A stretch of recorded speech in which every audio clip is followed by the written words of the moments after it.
Tras haber completado 1984, he decidido continuar con cuentos y relatos de Edgar Allan Poe. El primero que escogí es Los crímenes de la Rue Morgue. Espero que les guste. ¿Cuál era el canto de las sirenas? ¿O qué nombre tomó Aquiles cuando se escondió entre las mujeres? Aunque cuestiones difíciles no están fuera de toda conjetura. Sir Thomas Browne. Los contenidos mentales que pueden considerarse como analíticos son, en sí mismo, de difícil análisis. Los consideramos tan solo por sus efectos. Sabemos de ellos, entre otras cosas, que son siempre, para el que las posee, cuando se poseen en grado extraordinario, una fuente de vivísimo goces. De mismo modo que el hombre fuerte disfruta con su habilidad física, deleitándose en ciertos ejercicios que ponen en acción a sus músculos. El analista goza con esa actividad intelectual que se ejerce en el hecho de desentrañar. Consigue satisfacer hasta de las más triviales ocupaciones que ponen en juego su talento. Se desvive por los enigmas, adivinanzas y jeroglíficos. En cada una de las soluciones muestra un grado de penetración que parece sobrenatural al vulgo. Los resultados obtenidos por el mismo espíritu y la esencia de su método adquieren, realmente, la apariencia total de una intuición. Esta facultad de resolución está, tal vez, muy fortalecida por los estudios matemáticos, y especialmente por esa importantísima rama de ellos que, con ninguna propiedad, y solo teniendo en cuenta sus operaciones previas, ha sido llamada análisis par excellence. Y no obstante, calcular no es intrínsecamente analizar. Un ajedrecista, por ejemplo, lleva a cabo lo uno sin esforzarse en lo otro. De esto se deduce que el juego de ajedrez, en sus efectos sobre el carácter mental, no está lo suficientemente comprendido. Yo no pretendo escribir un tratado en estas líneas, sino que propongo únicamente un relato muy singular, con observaciones efectuadas un poco al azar. Usaré, por tanto, de esta ocasión para asegurar que las facultades más importantes de la inteligencia reflexiva trabajan con mayor decisión y provecho en el sencillo juego de damas que en toda esa frivolidad elaborada del ajedrez. En este último, donde las piezas tienen, cada una, distintos y raros movimientos, con diversos y variables valores. Lo que tan solo es complicado, se toma equivocadamente, error muy común, por profundo. La atención, aquí, es poderosamente puesta en juego. Si flaquea un solo instante, se comete un descuido, cuyos resultados implican pérdida o derrota. Como los movimientos posibles no son solamente variados, sino complicados, las posibilidades de estos descuidos son múltiples. De cada 10 casos, 9 triunfa el jugador más capaz de concentración, y no el más perspicaz. En el juego de damas, por el contrario, todos los movimientos son únicos y de muy poca variación.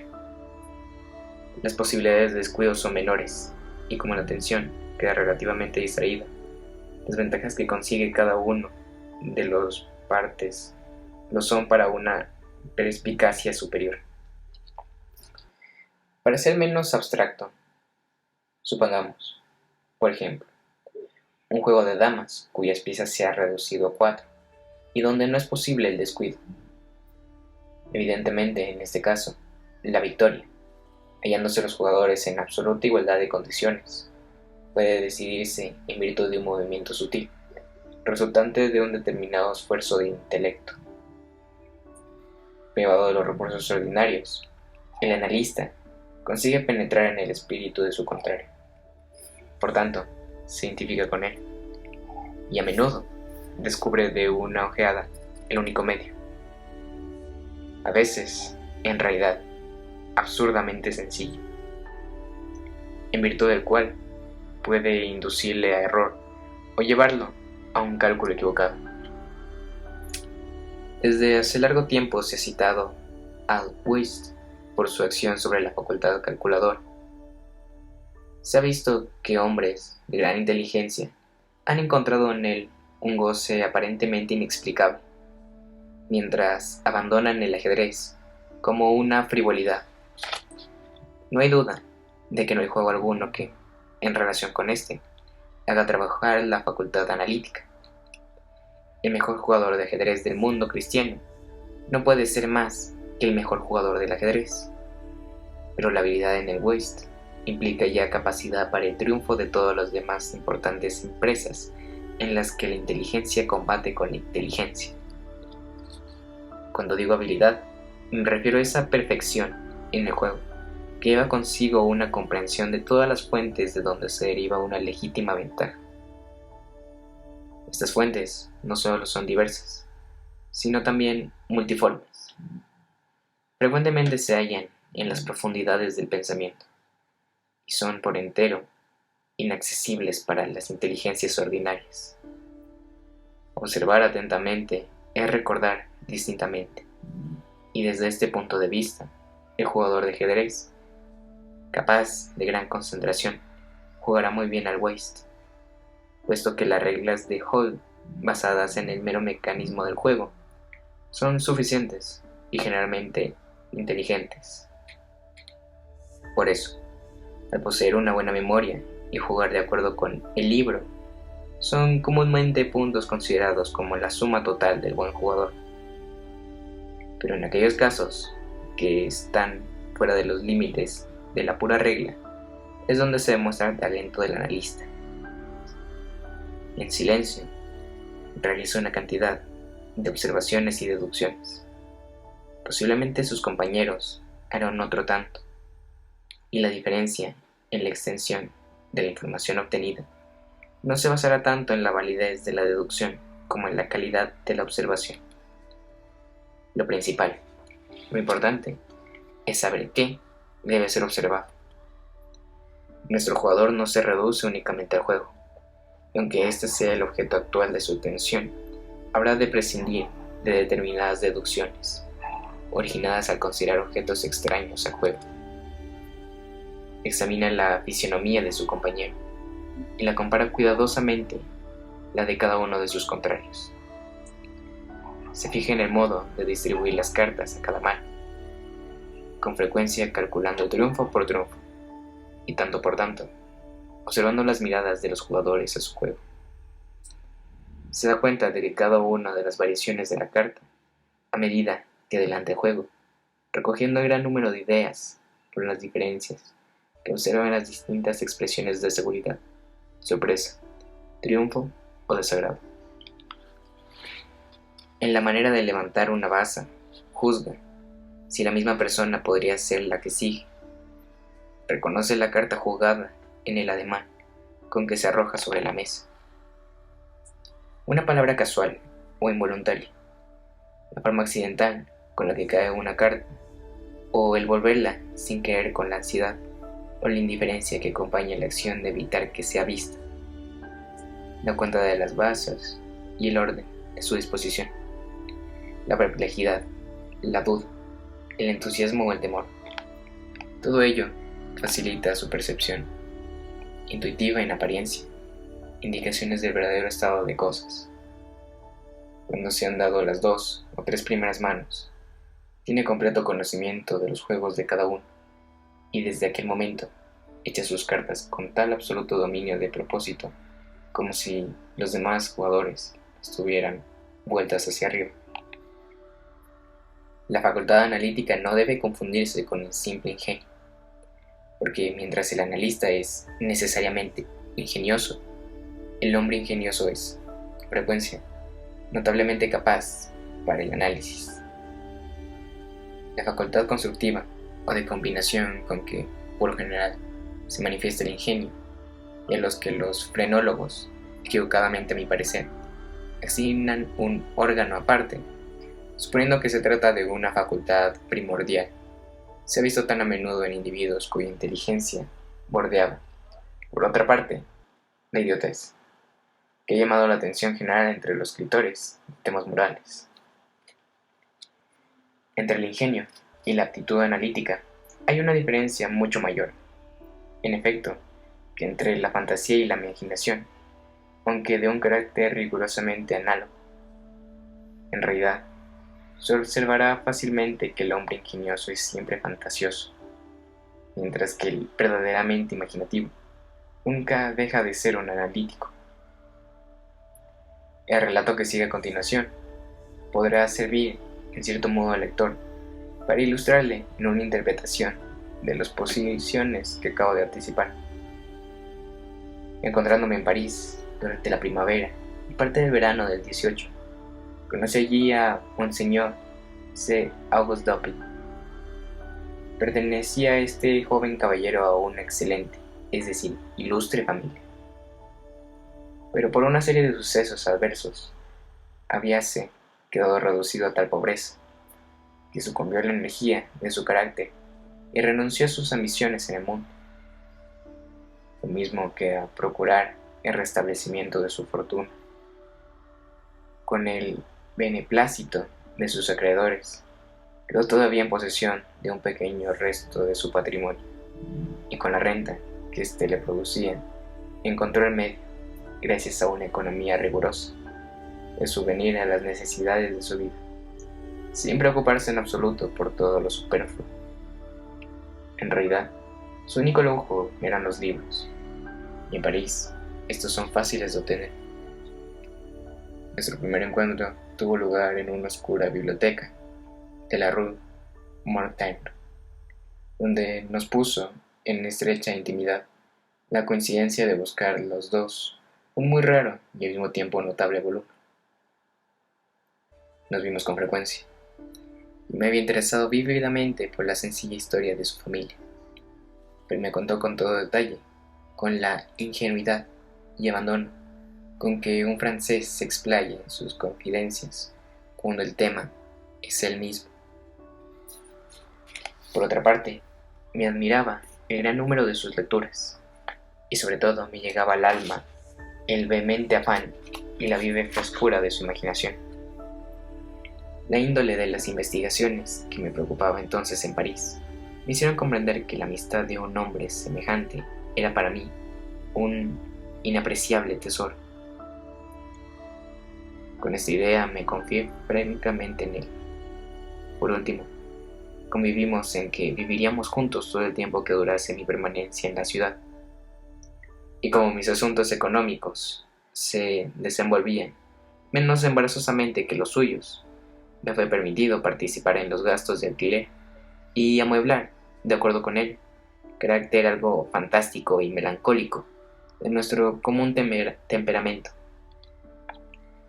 Una vieja y grotesca mansión abandonada hacía ya mucho tiempo, en virtud de ciertas supersticiones que no quisimos averiguar. Lo cierto es que la casa se estremecía, como si fuese a hundirse en un retirado y desolado rincón del Faubourg Saint-Germain. Si la rutina de nuestra vida en aquel lugar hubiese sido conocida por el mundo, nos hubiesen tomado por locos, aunque quizá de especie inofensiva. Nuestra reclusión era completa. No recibíamos visita alguna. En realidad, el lugar de nuestro retiro era un secreto guardado cuidadosamente para mis antiguos camaradas, y ya hacía mucho tiempo que Dupin había cesado de frecuentar o hacerse visible en París. Vivíamos solo para nosotros. Una rareza del carácter de mi amigo, no sé cómo clasificarla de otro modo, consistía en estar enamorado de la noche, pero con ese bizarría, como con todos los demás suyos, con descendencia yo tranquilamente, y me entregaba a sus singulares caprichos con un perfecto abandono. No siempre podía estar con nosotros la negra divinidad, que sí podíamos falsear su presencia. En cuanto la mañana clareaba, cerrábamos inmediatamente los macizos postigos de nuestra vieja casa, encendíamos un par de bujías perfumadas intensamente, que no daba más que un resplandor vívido y débil. En medio de esta íntima claridad, entregábamos nuestras almas a sus sueños. Leíamos, escribíamos o conversábamos, hasta que el reloj nos advertía la llegada de la verdadera oscuridad. Salíamos entonces, cogidos de brazo, a pasear por aquellas calles, continuando la conversación del día y rondando por doquier, hasta muy tarde, buscando a través de las estrafalarias luces y sombras de la populosa ciudad esas infinitas excitaciones mentales que no pueden procurar la tranquilidad. Observación. En circunstancias tales, yo no podía menos de notar y admirar a Dopin, aunque ya por la rica imaginación de que estaba dotado, me sentía preparado a esperarlo. Un talento particularmente analítico. Por otra parte, parecía deleitarse intensamente en ejercitarlo, ya que no concretamente en ejercerlo, y no vacilaba en confesar el placer que ello le producía. Se vanagloriaba ante mí, burlonamente, de que muchos hombres para él llevaban ventanas en sus pechos, y acostumbraba a apoyar a tales afirmaciones, utilizando pruebas muy sorprendentes y directas de su íntimo conocimiento que de mí tenía. En tales momentos sus maneras eran frías y abstraídas. Sus ojos se quedaban sin expresión, mientras su voz, por lo general, ricamente atenorada, alcanzaba un timbre atiplado, que hubiera parecido petulante de no ser por la ponderada y completa claridad de su pronunciación. Viéndolo en tales disposiciones de ánimo, con frecuencia meditaba yo acerca de la antigua filosofía del alma doble, y me divertía la idea de un doble Dopin, el creador y el analítico. Por cuando acabo de decir, no hay que creer que estoy contando algún misterio o escribiendo una novela. Mis observaciones a propósito de este francés no son más que el resultado de una inteligencia excitada o enferma, tal vez. Un ejemplo dará mejor idea de la naturaleza de sus observaciones durante la época que aludo.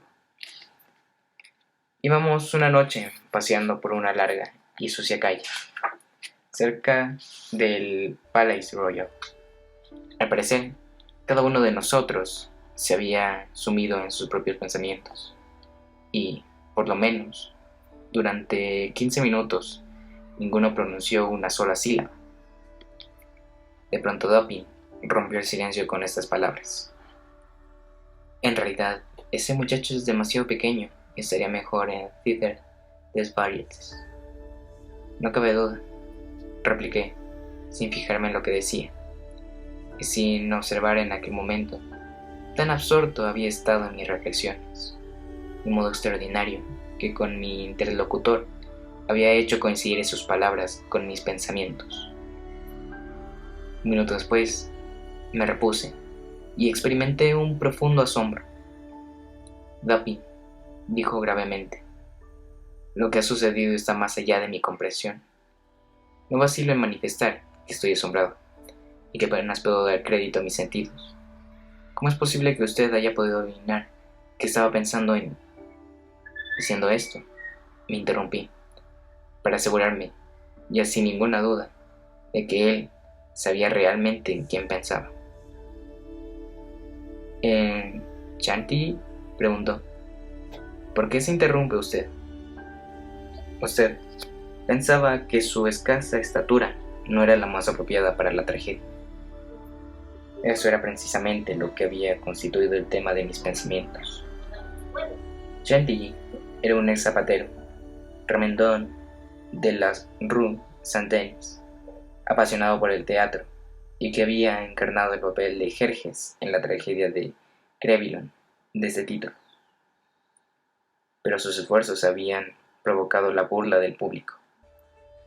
Dígame usted, por el amor de Dios, exclamé, ¿por qué método, si es que hay alguno, he penetrado usted en mi alma en este caso? Realmente estaba yo mucho más asombrado de lo que hubiese querido confesar. Ha sido frutero, contestó mi amigo, que le ha revelado a usted la conclusión de que el remendón de suelas no tiene suficiente estatura para representar el papel de Jerjes, Edith Genus Omne. ¿El frutero? Me asombra usted. No conozco a ninguno.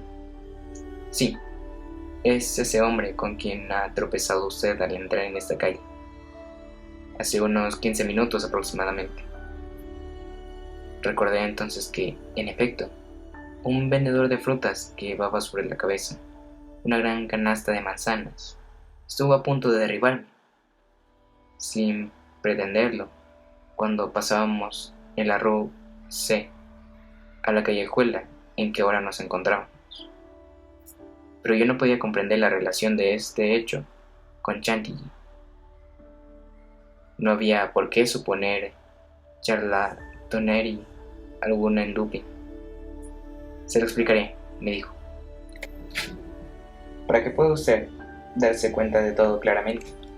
Vamos a repasar primero, en sentido inverso, el curso de sus pensamientos desde este instante en el que le estoy hablando hasta el de su rencor con el frutero en cuestión.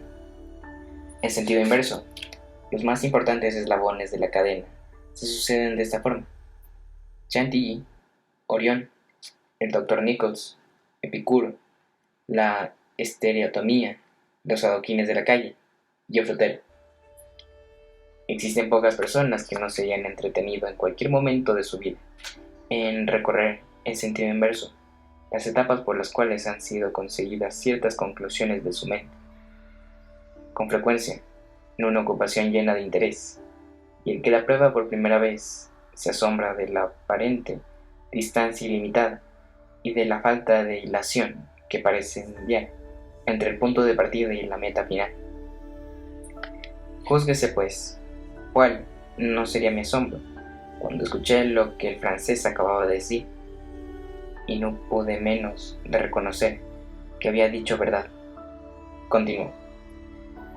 Si mal no recuerdo, en el momento en que íbamos a dejar la ruta C, hablábamos de caballos. Este era el único tema que discutíamos. Al entrar en esta calle, un frutero, que llevaba una gran canasta sobre la cabeza, pasó velozmente ante nosotros y le empujó a usted contra una pila de adoquines, en un lugar donde la calzada se encuentra en reparación. Usted puso el pie sobre una de las piedras sueltas, resbaló y se torció levemente el tobillo. Aparentó usted cierto fastidio o mal humor, murmuró unas pocas palabras, se volvió para observar la pila de adoquines y continuó luego caminando en silencio. Yo no prestaba particular atención a lo que usted hacía, pero desde hace mucho tiempo la observación se ha convertido para mí en una especie de necesidad. Caminó usted con los ojos fijos en el suelo, atendiendo a los baches y rodadas del empedrado, por lo que deduje que continuaba pensando todavía en las piedras. Procedió así hasta que llegamos a la callejuela llamada Lamartine, que a modo de prueba ha sido pavimentada con tarugos sobrepuestos y acoplada sólidamente. Al entrar en ella, su rostro se iluminó. Me di cuenta que se movían sus labios. No me fue posible dudar que pronunciaba usted la palabra estereotomía, término que tan preciosamente se aplicaba a esta especie de pavimentación. Estaba seguro de que no podía usted pronunciar para sí la palabra estereotomía sin que esto le llevara a pensar en los átomos y, por siguiente, en las teorías de Epicuro. Y como quiere que no hace mucho rato discutíamos este tema, le hice notar a usted de qué modo tan singular, y sin que a ello haya sido muy notado, las vagas conjeturas de ese noble griego han encontrado en la reciente cosmogonía de las nebulosas su confirmación. He comprendido por esto que no podía usted resistir la tentación de elevar sus ojos a la gran nebulosa de Orión, y con toda seguridad he esperado que usted lo hiciera. En efecto, ha mirado a lo alto y ha adquirido entonces la certeza de haber seguido correctamente el ídolo de sus pasos. Ahora bien, en la amarga crítica sobre Chantilly, publicada ayer en el Muse, el escritor satírico haciendo mortificantes alusiones al cambio del nombre del zapatero. Al calzarse los costurnos, citaba un verso latino del que hemos hablado nosotros con frecuencia. Me refiero a este: Perdidit antiquum litera prima son. Ya le había dicho a usted que este verso se relacionaba con la palabra Orión, que en un principio escribíase Urión. Además, por determinadas discusiones un tanto apasionadas que tuvimos acerca de mi interpretación, tuve la seguridad de que usted no la habría olvidado. Por tanto, era evidente que asociara las dos ideas, Orión y Chantilly, y esto lo he comprendido por la sonrisa que apareció en sus labios. He pensado, usted, pues, en aquella inmolación del pobre zapatero. Hasta ese momento había caminado con el cuerpo encorvado, pero a partir de ese momento siguió usted, recobrando toda su estatura. Este movimiento me ha confirmado que usted pensaba en la diminuta figura de Chantilly, y ha sido entonces cuando he interrumpido sus meditaciones para observar que, por tratarse de un hombre de baja estatura, estaría mejor Chantilly en el Theater das Bardas. Poco después, hojeábamos una edición de la tarde de la Gazette des Tribunals, cuando llamaron nuestra atención los siguientes parágrafos: extraordinarios crímenes. Esta madrugada, alrededor de las 3, los habitantes de Quartier Saint Roch fueron despertados por una serie de terroríficos gritos que parecían proceder de la cuarta planta de una casa en la Rue Morgue, ocupada, según se dice, por una tal Madre Lestavalle y su hija, Mademoiselle Camille L'Espagne. Después de algún tiempo empleado en infructuosos esfuerzos para poder penetrar buenamente en la casa, se forzó la puerta de entrada con una palanca de hierro y entraron 8 o 10 vecinos acompañados de 2 gendarmes. En ese momento cesaron los gritos, pero en cuanto a aquella persona, llegaron apresuradamente al primer rellano de la escalera. Se distinguieron 2 o más voces ásperas que parecían disputar violentamente y proceder de la parte alta de la casa. Cuando la gente llegó al segundo rellano, cesaron también aquellos rumores y todo quedó perfectamente silencioso.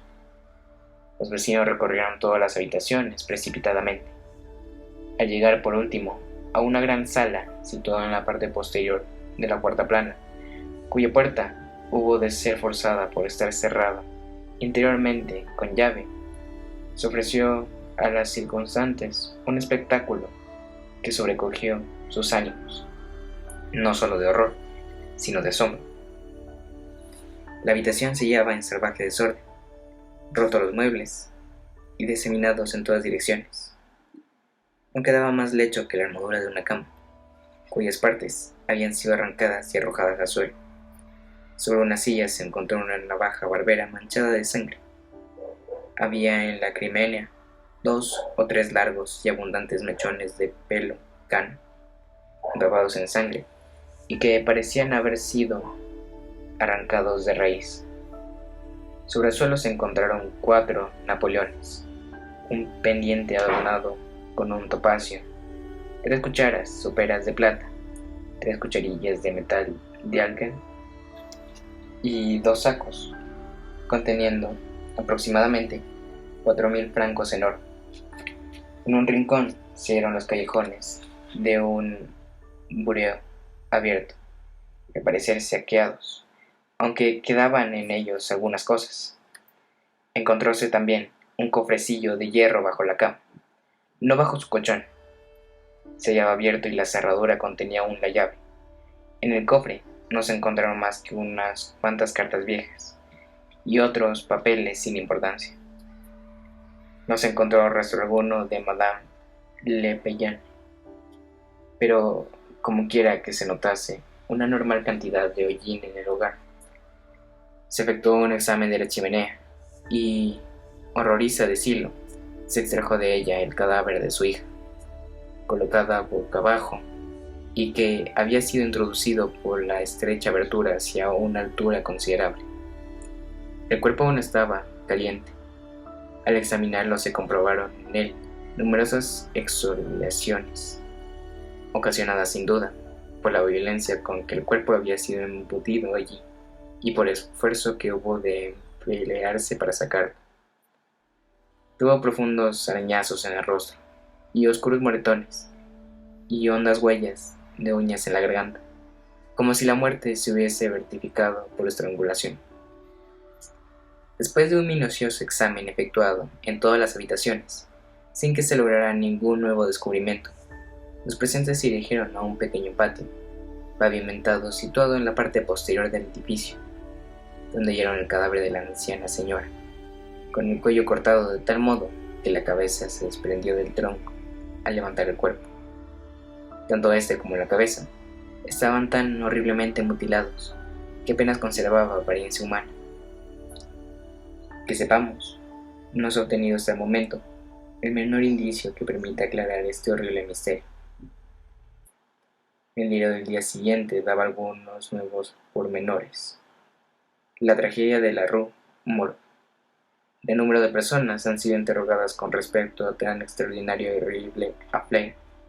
La palabra affaire no tiene todavía en Francia el poco significado que se le da entre nosotros, pero nada puede deducirse que dé alguna luz sobre ello. Damos a continuación todas las declaraciones más importantes que se han obtenido. Pauline Dubon, lavandera, declara haber conocido desde hace 3 años a la víctima y haber trabajado para ella durante todo ese tiempo. Tanto la madre como la hija parecían vivir en buena armonía y profesarse mutuamente gran cariño. Pagaban con puntualidad. Nada se sabe acerca de su género de vida y medios de existencia. Supone que Madame L'Espagne decía la Buenaventura para ganarse del sustento. Tenía fama de poseer algún dinero escondido. Nunca encontró a otra persona en la casa cuando la llamaban para recoger la ropa, ni cuando la devolvía. Estaba segura de que las señoras no tenían servidumbre alguna. Salvo el cuarto piso, no parecía que hubiera muebles en ninguna parte de la casa. Pierre Moreau, estanquero, declara que era el habitual proveedor de tabaco y rapé de Madame L'Espagne desde hace 4 años. Nació en su vecindad y ha vivido siempre allí. Hacía más de 6 años que la muerte de su hija vivían en la casa donde fueron encontrados sus cadáveres. Anteriormente a su estadía, el piso había sido ocupado por un joyero, que alquilaba a su vez la habitación inferior a distintas personas. La casa era propiedad de Madame L. Descontenta por los abusos de su inquilino, se había trasladado al inmueble de su propiedad, negándose a alquilar ninguna parte de él. La anciana señora chocheaba a causa de la edad. El testigo había visto a su hija unas 5 o 6 veces durante los 6 años. Los dos llevaban una vida muy reiterada y se decía que tenían dinero. Entre los vecinos había oído decir que Madame L. decía la Buenaventura, pero él no lo creía. Nunca había visto pasar a la puerta a nadie, excepto a la anciana señora y a su hija, 1 o 2 veces a un recadero y 8 o 10 veces a un médico. En esta misma forma declararon varios vecinos, pero de ninguno de ellos se dice que frecuentara la casa. Tampoco se sabe que Madame L. y su hija tuvieran parientes vivos. Raramente estaban abiertos los postigos de los balcones de la fachada principal. Los de la parte trasera estaban siempre cerrados, excepción de la ventana de la gran sala posterior de la cuarta planta. La casa era una finca excelente y no muy vieja. Isidore Musset, gendarme, declara haber sido llamado a la casa a las 3 de la madrugada y dice que halló ante la puerta principal a unas 20 o 30 personas que procuraron entrar en el edificio. Con una bayoneta y no con una barra de hierro pudo por fin forzar la puerta. No halló grandes dificultades en abrirla, porque era de 2 hojas y carecía de cerrojo y pasador en su parte alta. Hasta que la puerta fue forzada, continuaron los gritos, pero luego cesaron de repente. Daban la sensación de ser alaridos de una o varias víctimas de una gran angustia. Eran fuertes y prolongados, y no gritos breves y rápidos. El testigo subió rápidamente los escalones. Al llegar al primer rellano, oyó dos voces que disputaban acremente. Una de estas era áspera y la otra aguda, una voz muy extraña. De la primera pudo distinguir algunas palabras, y le pareció francés de que les había pronunciado, pero evidentemente no era voz de mujer. Distinguió claramente la palabra sacre y diable. La voz aguda pertenecía a un extranjero, pero el declarante no puede asegurar si se trataba de hombre o mujer. No pudo distinguir lo que decían, pero supone que hablaba en español. El testigo declaró el estado de la casa y de los cadáveres, como fue descrito ayer por nosotros. Henry Duval, vecino y de oficio platero, declara que él formaba parte del grupo que entró primeramente en la casa. En términos generales, corrobora la declaración de Musset. En cuanto se abrieron paso, forzando la puerta, la cerraron de nuevo, con objeto de contener a la muchedumbre que se había reunido a pesar de la hora. Este opina que la voz aguda era la de un italiano, y está seguro de que no era la de un francés. Duda en cambio de que se tratase de una voz masculina, admitiendo que puede ser la de una mujer. No conoce el italiano, no puede distinguir las palabras, pero por la entonación del que hablaba, está seguro de que era un italiano. Conocía a Madame L. y a su hija. Había conversado con frecuencia con ambas. Estaba seguro de que la voz no correspondía a ninguno de las occisas. Odenheimer Restaurateo. Voluntariamente, el testigo se ofreció a declarar. Como no hablaba francés, fue interrogado por medio de un intérprete. Nació en Ámsterdam. Pasaba por delante de la casa en el momento en que se oyeron los gritos.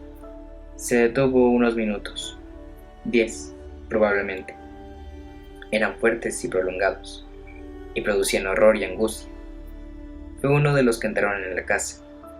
Corrobora las evidencias anteriores en todas sus pormenores, excepto uno. Está seguro de que la voz aguda era la de un hombre, de un francés. No pudo distinguir claramente las palabras que había pronunciado. Estaban dichas en voz alta y con rapidez, con cierta desigualdad, pronunciadas, según suponía, con miedo e ira al mismo tiempo. La voz era áspera, más áspera que aguda. Realmente no puedo asegurar que fuese una voz aguda. La voz grave dijo varias veces Sacré Diable y una vez más Mon Dieu. Jules Mignot, banquero de la casa Mignot et Fields de la Rue d'Oreille, es el mayor de los Mignot. Madame L'Espagne tenía algunos bienes. Había abierto una cuenta corriente en su casa de banca en la primavera del año, 8 años antes. Con frecuencia había ingresado pequeñas cantidades. No retiró ninguna hasta 3 días antes de su muerte. La retiró personalmente y la suma ascendía a 4.000 francos.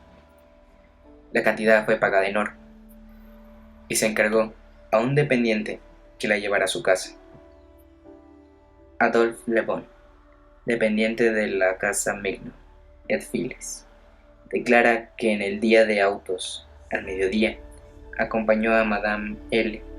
a su domicilio en las 4.000 francos, distribuidos en 2 pequeños sacos. Al abrirse la puerta, apareció Mademoiselle L. Esta cogió uno de los saquitos y la anciana señora el otro. Entonces él saludó y se fue. En aquel momento no había nadie en la calle. Era una calle apartada, muy solitaria. William Bear, sastre, declara que fue uno de los que entraron en la casa. Es inglés, ha vivido 2 años en París. Fue uno de los primeros que subieron por la escalera. Oyó las voces que disputaban.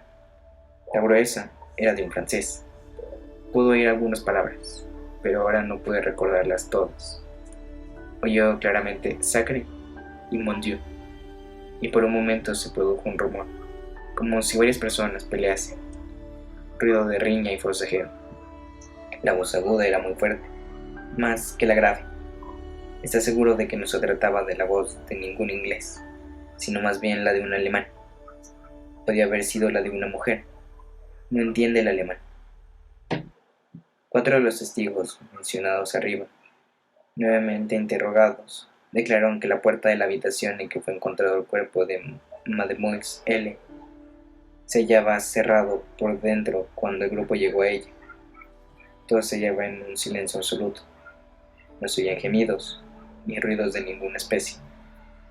Al forzar la puerta no se vio a nadie. Tanto las ventanas de la parte posterior como las de la fachada estaban cerradas y aseguradas fuertemente por dentro con sus cerrojos respectivos. Entre las 2 salas se hallaba también una puerta de comunicación, que estaba cerrada pero no con llave.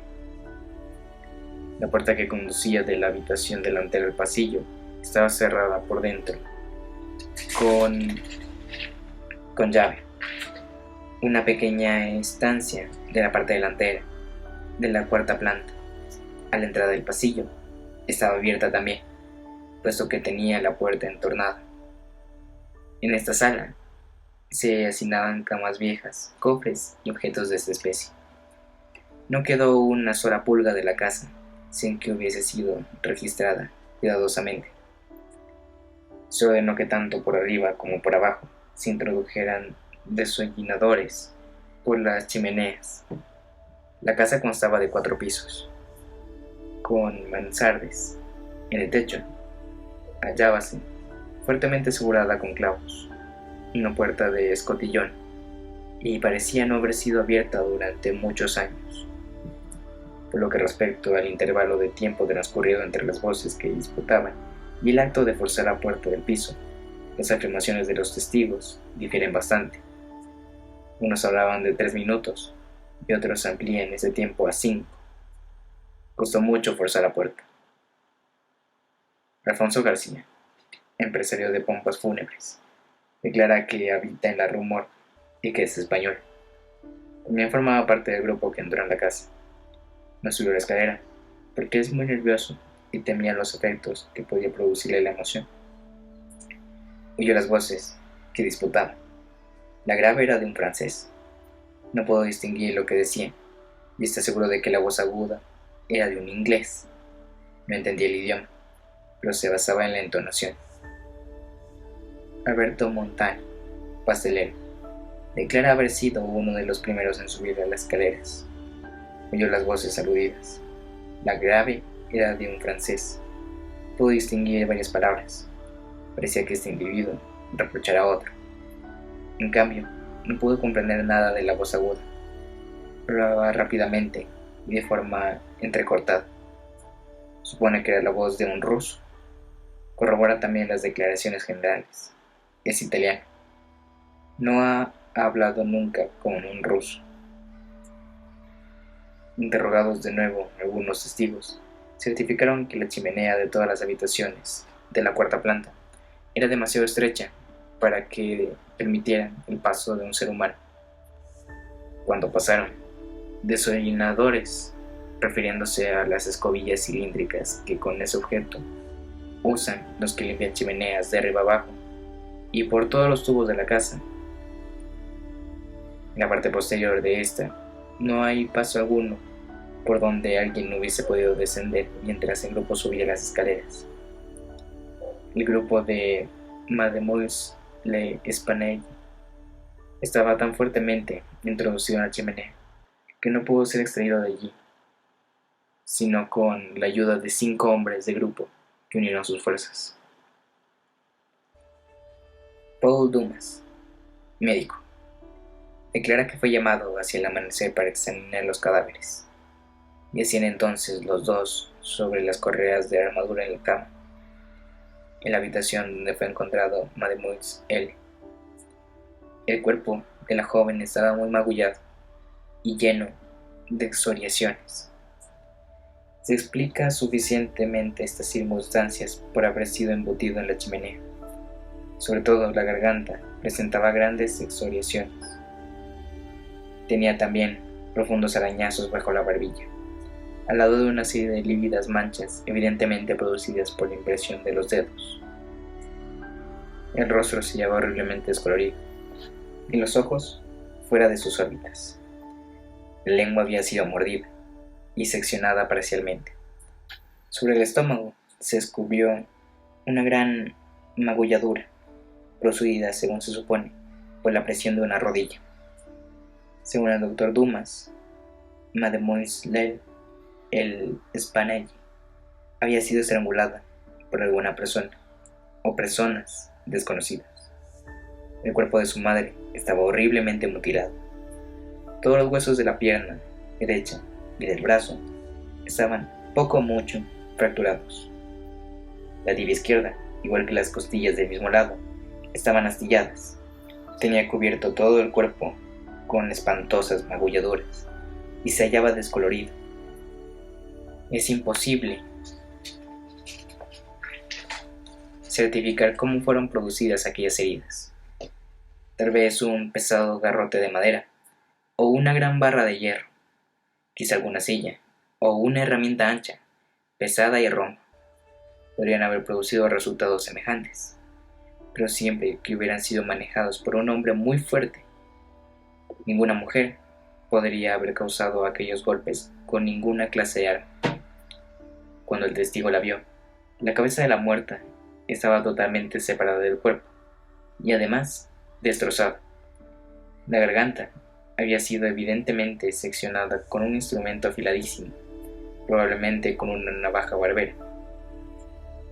Alexandre Etienne, cirujano, declara haber sido llamado al mismo tiempo que el doctor Dumas para examinar los cuerpos.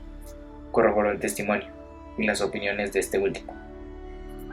No han podido obtenerse más pormenores importantes en otros interrogatorios. Un crimen tan extraño y tan complicado en todos sus aspectos no había sido cometido jamás en París, en el caso de que se trate realmente de un crimen. La policía carece totalmente de rastros, circunstancia rarísima en asuntos de tal naturaleza.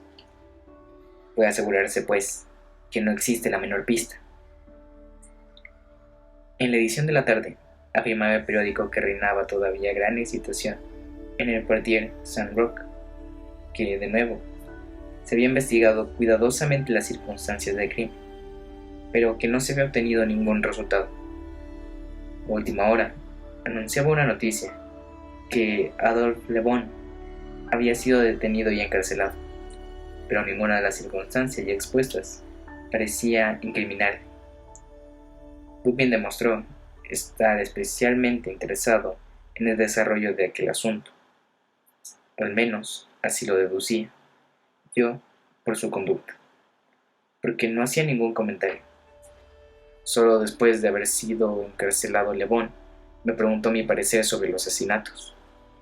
Yo no pude expresarle sino mi conformidad con todo el público parisense, considerando aquel crimen como un misterio insoluble.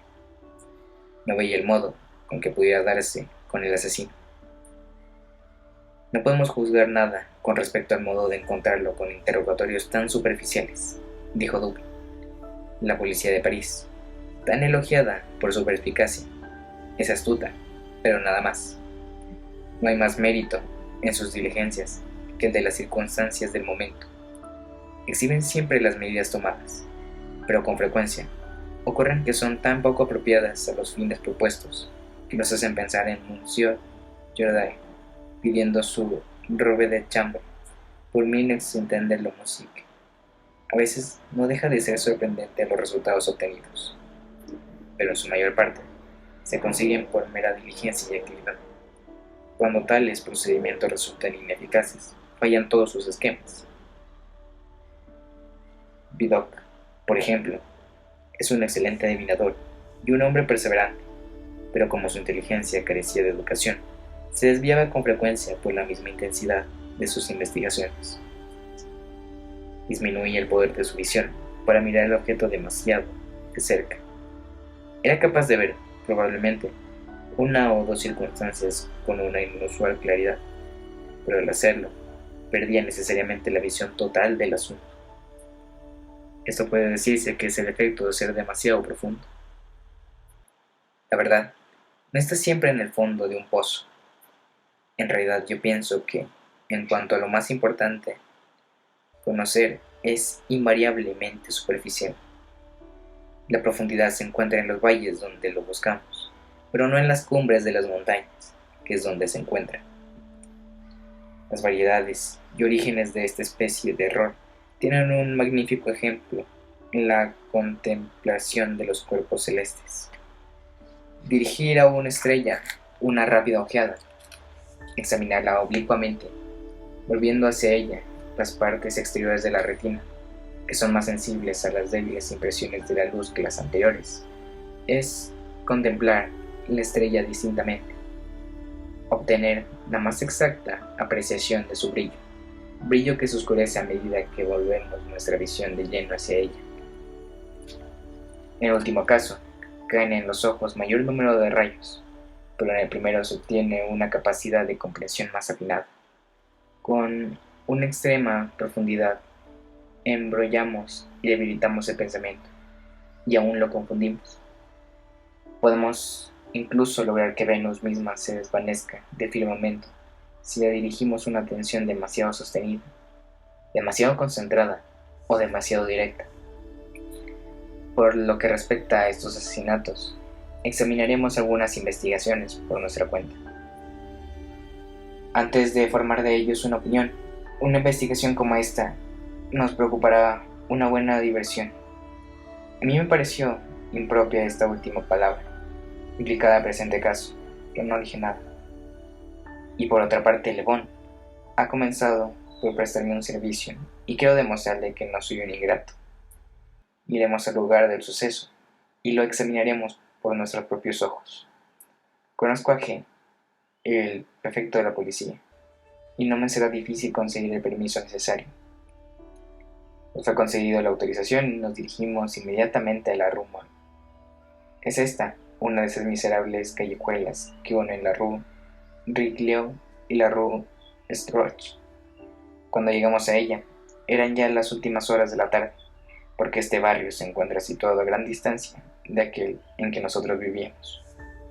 Pronto hallamos la casa, porque aún había ante ella varias personas observando a las ventanas con vana curiosidad. Era una casa ordinaria, como tantas de París, con su portal, y en uno de sus lados había una casilla de cristales con un bastidor corredizo en la ventanilla, indicando un log du concierge. Antes de entrar, nos dirigimos calle arriba, dirigiendo por un callejón, mirando de nuevo. Pasamos la fachada posterior del edificio. Dupin examinó duramente todo este rato los alrededores, así como la casa, con una atención muy cuidadosa, sin que me fuese posible comprender su finalidad. Volvimos luego sobre nuestros pasos, y llegamos ante la fachada de la casa. Llamamos a la puerta, y después de mostrar nuestro permiso, los agentes de guardia nos permitieron la entrada. Subimos las escaleras hasta llegar a la habitación donde había sido encontrado el cuerpo de Madame de Mousse, el Spaniard, y donde se hallaban aún los dos cadáveres. Como de costumbre, había sido respetado el desorden de la habitación. Nada vi de lo que se había publicado en la Gazette des Tribunaux. Dupin los inspeccionó todo minuciosamente, sin exceptuar los cuerpos de las víctimas. Pasamos inmediatamente a otra habitación y bajamos luego al patio. Un gendarme nos acompañó a todas partes, y el examen nos llevó hasta el anochecer. Marchándonos entonces de regreso a nuestra casa, mi compañero se detuvo unos minutos en las oficinas de uno de los periódicos de la mañana.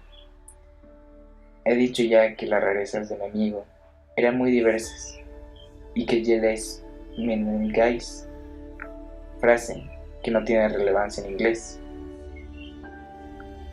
Hasta el día siguiente, a mediodía, se negó a toda conversación sobre los asesinatos. Entonces me preguntó de pronto si yo había observado algo peculiar en el lugar del hecho. En su manera de pronunciar la palabra peculiar, había algo que me produjo un estremecimiento sin saber por qué. No, nada peculiar, le dije, por lo menos, nada más de lo que ya sabíamos por el periódico. Mucho me temo, me replicó, que la Gazette no haya logrado penetrar en el insólito horror del asunto. Pero dejemos las necias opiniones de este papelucho. Yo creo que si este misterio se ha considerado como insoluble, por la misma razón, deberá de ser fácil de resolver. Y me refiero al carácter outré de sus circunstancias. La policía se ha confundido por la ausencia aparente de motivos que justifiquen, no el crimen, sino la atrocidad con que ha sido cometido.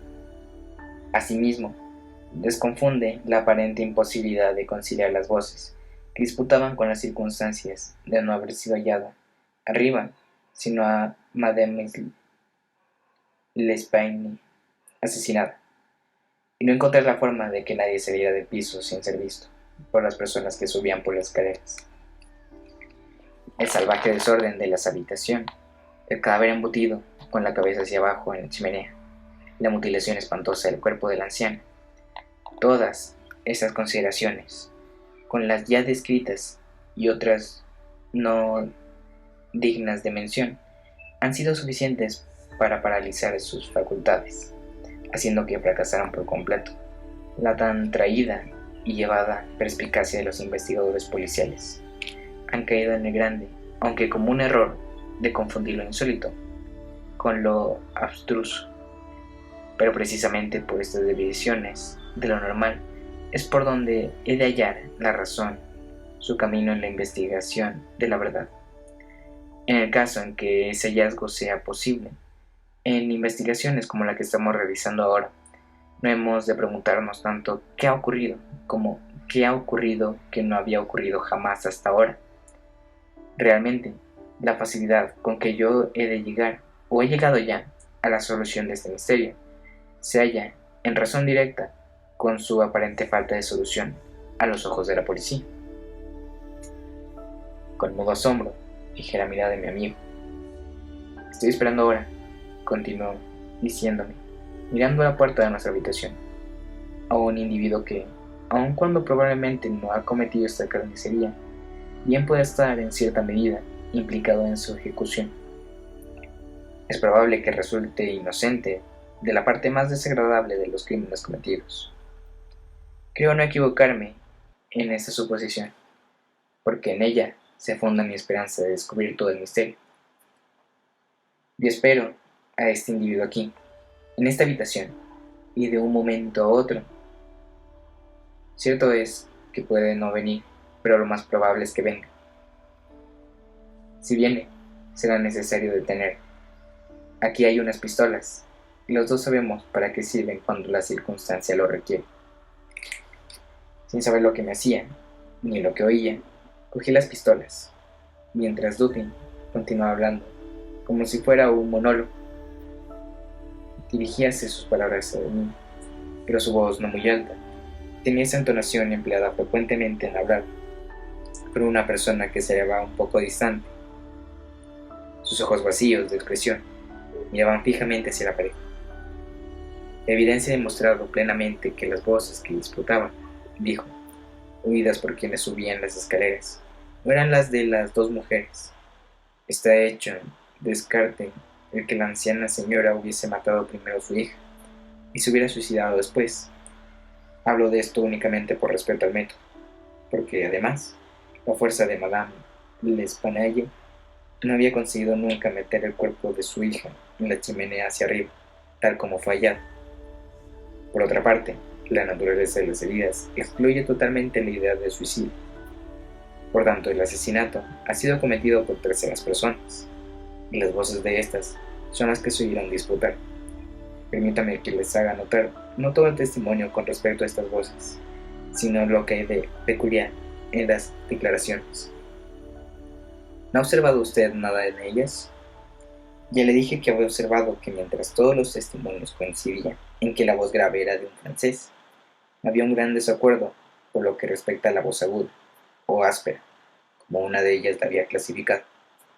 Esto es la evidencia misma, dijo Dupin, pero no lo peculiar de la evidencia.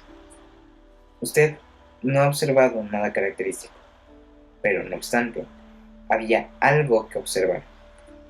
Como ha notado usted, los testigos estuvieron de acuerdo en cuanto a la voz grave. En ellos había unanimidad. Pero lo que respecta a la voz aguda, su particularidad consiste no en el desacuerdo, sino en que cuando un italiano, un inglés, un español, un holandés y un francés intentan describirla, cada uno de ellos opinan que es la de un extranjero. Cada uno está seguro de que no es la de un compatriota, y cada uno lo compara, no a la de un hombre de una nación cualquiera cuyo lenguaje conoce, sino todo lo contrario. El francés supone que la voz era la de un español, y que hubiese podido distinguir algunas palabras de haber estado familiarizado con el español. El holandés sostiene que fue la de un francés, pero sabemos que, por no conocer este idioma, el testigo fue interrogado por medio de un intérprete. Supone el inglés que la voz fue la de un alemán, pero añade que no entiende el alemán. El español está seguro que era la de un inglés, pero considera por la entonación, tan solo que lo es, ya que no entiende el idioma. El italiano cree que la voz es la de un ruso, pero no ha hablado nunca con un ruso. Un segundo francés difiere del primero, y está seguro de que la voz era de un italiano, pero aunque no conoce ese idioma, como el español, está seguro por su entonación. Ahora bien, cuán extraña debía de ser aquella voz para que tales testimonios pudieran darse de ella, en cuyas reflexiones, ciudadanos de 5 grandes naciones europeas, no puede reconocer nada que le sea familiar. Tal vez usted diga que puede muy bien haber sido la voz de un asiático o la de un africano, pero ni los asiáticos ni los africanos se ven frecuentemente en París. Pero sin decir que esto sea posible, quiero ahora dirigir su atención nada más que sobre 3 puntos. Uno de los testigos describe aquella voz como más áspera que aguda. Otro dice que rápida y desigual. En este caso no hubo palabras. No hubo sonidos que tuvieran semejanza alguna con palabras, que ningún testigo menciona como inteligibles. Ignoró qué impresión, continuó Dupin, puede haber causado en su entendimiento, pero no dudo en manifestar que las legítimas deducciones efectuadas con solo esta parte de los testimonios conseguidos, la que se refiere a las voces graves y agudas, bastan por sí mismas para motivar una sospecha que bien puede dirigirnos en todo ulterior avance en la investigación de este misterio. He dicho legítimas deducciones, pero así no queda del todo explicada mi intención. Quiero únicamente manifestar que esas deducciones son las únicas apropiadas, y que mi sospecha se origina inevitablemente de ellas como una conclusión única. No diré todavía cuál es esa sospecha. Tan solo deseo hacerla comprender a usted que para mí tiene fuerza bastante para dar definida forma, determinada tendencia, a mis investigaciones en aquella habitación. Mentalmente trasladaremos a aquella sala. ¿Qué es lo primero que hemos de buscar allí? Los medios de evasión utilizados por los asesinos. No hay necesidad de decir que ninguno de los dos creemos en este momento en acontecimientos sobrenaturales. Madame y Madame Moiselle L'Espanaye no han sido, evidentemente, aniquilados por espíritus. Quienes han cometido el crimen fueron seres materiales y escaparon por medios materiales. ¿De qué modo? Afortunadamente, solo hay una forma de razonar con respecto a este punto, y habrá de llevarnos a una solución precisa. Examinemos, pues, uno por uno, los posibles medios de evasión. Cierto es que los asesinos se encontraban en la alcoba donde fue hallada Madame Moiselle L'Espanaye, o, cuando menos, es la contigua. cuando las personas subían por las escaleras. Por tanto, solo hay que investigar la salida de estas dos habitaciones. La policía ha dejado al descubierto los suelos, los techos y la mampostería de las paredes en todas. A su vigilancia, no hubieran podido escapar determinadamente salidas secretas, pero yo no me fiaba de sus ojos y quería examinarlo con los míos. En efecto, no había salida secreta. Las puertas de la habitación que daban al pasillo estaban cerradas perfectamente por dentro. Veamos ahora la chimenea. Aunque de anchura normal, hasta una altura de unos 3 metros sobre los hogares, no puede, en toda su longitud, ni siquiera dar cabida a un gato corpulento. La imposibilidad de salida por los medios ya indicados es, por tanto, absurda. Así pues, solo quedan las ventanas, pero la de la alcoba, que da a la fachada principal, no hubiera podido escapar nadie sin que la muchedumbre que había en la calle lo hubiese notado. Por tanto, los asesinos tienen que haber pasado por las de las habitaciones posteriores. Llevados pues de estas deducciones y de forma tan inequívoca a esta solución, no podemos, según un minucioso razonamiento, rechazarlo, teniendo en cuenta evidentes imposibilidades. No queda solo por demostrar que estas aparentes imposibilidades no lo son en realidad. Hay 2 ventanas en la habitación. Una de ellas no está obstruida por los muebles y es completamente visible. La parte inferior de la otra está oculta a la vista por la cabecera del pesado armazón del lecho, estrechamente pegada a ella. La primera de las 2 ventanas está fuertemente cerrada y asegurada por dentro. Resistió a los más violentos esfuerzos de quienes intentaron levantarla. En la parte izquierda de su marco se veía un gran agujero practicado con una barrena y un clavo muy grueso hundido en él hasta la cabeza. Al examinarla, la otra ventana, se encontró otro clavo semejante, clavado de la misma forma, y un vigoroso esfuerzo por separar el marco fracasó también. La policía se convenció entonces de que por ese camino no se había efectuado la salida, y por esta razón consideró superfluo quitar aquellos clavos y abrir las ventanas. Mi examen fue más minucioso, por la razón que acabo ya de decir, ya que sabía era preciso probar que todas aquellas aparentes imposibilidades no lo eran realmente. Seguí razonando así a posteriori. Los asesinos han debido de escapar por una de estas ventanas. Suponiendo esto, no es fácil que pudiera haberla sujetado por dentro, como se las ha encontrado, consideración que, por su evidencia, paralizó las investigaciones de la policía en este aspecto. No obstante, las ventanas estaban cerradas y aseguradas. Era pues preciso que pudieran cerrarse por sí mismas. No había modo de escapar a esta conclusión. Fui directamente a la ventana no obstruida, y con cierta dificultad extraje el clavo y traté de levantar el marco. Como yo había anticipado, resistió a todos los esfuerzos. Había pues, evidentemente, algún resorte escondido, y este hecho corrobora por mi idea. Me convenció de que mis premisas, por muy misteriosas que apareciesen las circunstancias relativas de los clavos, eran correctas. Una minuciosa investigación me hizo descubrir pronto el resorte oculto. Lo oprimí y, satisfecho con mi descubrimiento, me abstuve de abrir la ventana. Volví entonces a colocar el clavo en su sitio, después de haberla examinado atentamente.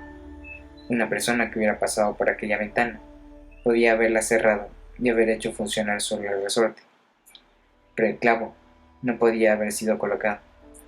Esta conclusión era clarísima y restringía mucho el campo de mis investigaciones. Los asesinos tenían, por tanto, que haber escapado por la otra ventana. Suponiendo que los 2 resortes de cada marco fueran iguales, como era posible, debía, pues, haber una diferencia entre los clavos, o por lo menos en su colocación. Me subí sobre la correa de la armadura del techo, y por encima de su cabecera examiné minuciosamente la segunda ventana. Pasando la mano por detrás de la madera, descubrí y apreté el resorte, que, como ya había supuesto, era idéntico al anterior. Entonces examiné el clavo. Era del mismo grueso que el otro, y aparentemente estaba clavado de la misma forma. hundido casi hasta la cabeza. Tal vez diga usted que me quedé perplejo, pero si abriga semejante pensamiento, es que no ha comprendido bien la naturaleza de mis deducciones. Sirviéndome de una palabra deportiva, no había cometido ni una falta. El rastro no se ha perdido. No se ha perdido ni por un instante. No hay defectos en ningún eslabón de la cadena. He seguido el secreto hasta su última consecuencia, y la consecuencia era el clavo. En todos sus aspectos, he dicho, aparentando su análogo al de la otra ventana. Pero aquello no era nada, tan decisivo como parecía, comparado con la consideración de que en este punto terminaba la pista. Tiene que haber algún defecto en este clavo, me dije. Lo toqué y su cabeza, con casi un cuarto de pulgada de su espiga, se me quedó en la mano. El resto quedó en el orificio donde se había roto. La rotura era antigua, como se deducía del óxido de sus bordes, y al parecer había sido producida por un martillazo que hundió una parte de la cabeza del clavo en la superficie del marco. Volví entonces a colocar cuidadosamente aquella parte en el lugar de donde lo había separado, y su semejante, con un clavo intacto, fue completa. La rotura era invisible. Aparté el resorte y levanté suavemente unos centímetros el marco. Con él subió la cabeza del clavo, quedando fija en un agujero. Cerré la ventana, y era otra vez perfecta la apariencia del clavo entero. Hasta aquí estaba resuelto el enigma. El asesino había huido por la ventana situada a la cabecera del lecho, al bajar por sí mismo, luego de haber escapado por ella. O tal vez, al ser cerrada deliberadamente, la ventana había quedado sujeta por el resorte, y la sujeción de éste había engañado a la policía, que la había relacionado con el clavo, por lo cual se había considerado innecesario proseguir la investigación. El problema siguiente era saber cómo había bajado el asesino. Sobre este punto, me sentía satisfecho de mi paseo alrededor del edificio. Aproximadamente a 1,5 metros de la ventana en cuestión pasa la varilla de un pararrayos, pero esta hubiera sido imposible a cualquiera llegar hasta la ventana y ya no digamos entrar. Sin embargo, al examinar los postigos de la cuarta planta, vi que era de una especie particular, que los carpinteros parisenses llamaban ferrades, especie poco usada hoy, pero que se ve con frecuencia en las casas antiguas de Lyon y Burdeos. Tiene la forma de una puerta normal, simple y no de doble batiente, excepto que su mitad superior está enrajada o trabajada a modo de celosía, por lo que ofrece un agarradero excelente para las manos. En el caso en cuestión, estos postigos tienen una anchura de 3,5 pies, más o menos. Cuando los vimos desde la parte superior de la casa, los dos estaban abiertos hasta la mitad, es decir, formaban con la pared un ángulo recto. Es probable que la policía haya examinado, como yo, la parte posterior del edificio, pero al mirar estas forrades en el sentido de su anchura, como deben de haberlo hecho, no se dieron cuenta de la dimensión de este sentido, o, cuando menos, no le dieron la necesaria importancia. En realidad, una vez seguros de que no podía efectuarse la huida por aquel lado, le examinaron solo rutinariamente. Sin embargo, para mí era claro que el postigo que pertenecía a la ventana situada a la cabecera de la cama, si se abría totalmente hasta que tocara la pared, llegaría hasta unos 2 pies de la varilla de pararrayos. También estaba claro que con un esfuerzo poco común y mucho valor, podía muy bien haberse encontrado por aquella ventana con ayuda de la varilla. Llegando a aquella distancia de unos 2,5 pies, supongamos ahora eternamente abierto el postigo, un ladrón hubiese podido encontrar en él enrejado un sólido asidero, para que luego, desde él, soltando la varilla y apoyado con seguridad los pies contra la pared, pudiera lanzarse rápidamente, caer en la habitación y atraer hacia sí violentamente el postigo, de modo que se cerrase, y suponiendo, desde luego, que la ventana se hallara siempre abierta. Tenga usted en cuenta que me he referido a un esfuerzo muy poco común, necesario para llevar a cabo con éxito una empresa tan arriesgada y difícil. Mi propósito es el de demostrar, en primer lugar, que el hecho podría realizarse, pero segundo, y muy principalmente, llamar su atención sobre el carácter muy extraordinario, casi carácter sobrenatural, de la agilidad necesaria para su ejecución. Me replicará usted, sin duda, valiéndose del lenguaje de la ley, que para rondar el caso debería más bien prescindir del esfuerzo requerido, en este caso antes de insistir en valorarlo exactamente. Esto es realizar en la práctica forense, pero no en la razón. Mi objetivo final es tan solo la verdad, y mi propósito inmediato, conducir a usted a que compare ese muy poco común esfuerzo de que acabo de hablarle con la peculiarísima voz aguda o áspera y desigual, con respecto a cuya nacionalidad no han hallado ni siquiera 2 testigos que estuviesen de acuerdo, y en cuya pronunciación no ha sido posible descubrir una sola sílaba. Con esas palabras comenzó a formarse en mi mente una vaga idea de lo que pensaba Doppler. Me parecía haber llegado al límite de la comprensión, sin que todavía pudiera comprender. Lo mismo que esas personas que están algunas veces en el borde de un recuerdo y no son capaces de llegar a concentrarlo. Mi amigo continuó sus razonamientos. Habrá usted visto, me dijo, que he invertido la cuestión de modo de salir al de entrar. Mi plan es demostrarle que ambas cosas se han efectuado de la misma manera y por el mismo sitio. Regresemos ahora a la habitación. Estudiemos todos sus aspectos. Según se ha dicho, los cajones de los Buriaux habían sido saqueados, aunque han quedado en ellos algunas prendas de vestir. Esta conclusión es absurda. Es una simple conjetura, muy necia, por cierto, y nada más. ¿Cómo es posible saber que los objetos encontrados en los cajones no eran todo lo que contenía? Madame L'Espanaye y su hija vivían una vida excesivamente retirada. No se trataban con nadie, salían rara vez y por consiguiente tenían pocas ocasiones para cambiar de ropa. Los objetos que se han encontrado eran de tan buena calidad, por lo menos, como cualquiera de los que posiblemente hubiera poseído el señor. Si un ladrón hubiese escogido alguno, ¿por qué no los mejores? ¿O por qué no todos? En fin, ¿hubiese abandonado 4.000 francos en oro para cargar con un fardo de ropa blanca? El oro fue abandonado, casi la totalidad de la suma mencionada por Monsieur Mignaud, el banquero. Ha sido hallado sobre el suelo, en los saquitos. Insisto, por tanto, en querer descartar de su pensamiento la idea desatinada de un móvil, engendrada en el cerebro de la policía para esta declaración que se refiere a dinero entregado a la puerta de la casa. Coincidencia 10 veces más notable que estas. Entrega el dinero y asesinato, 3 días más tarde, de la persona que lo recibe. Se presenta constantemente en nuestras vidas, sin despertar siquiera nuestra atención momentáneamente. Por lo general, las coincidencias son otros tantos motivos de tropiezo en el camino de esta clase de pensadores educados, de tal modo que no saben nada de la teoría de probabilidades.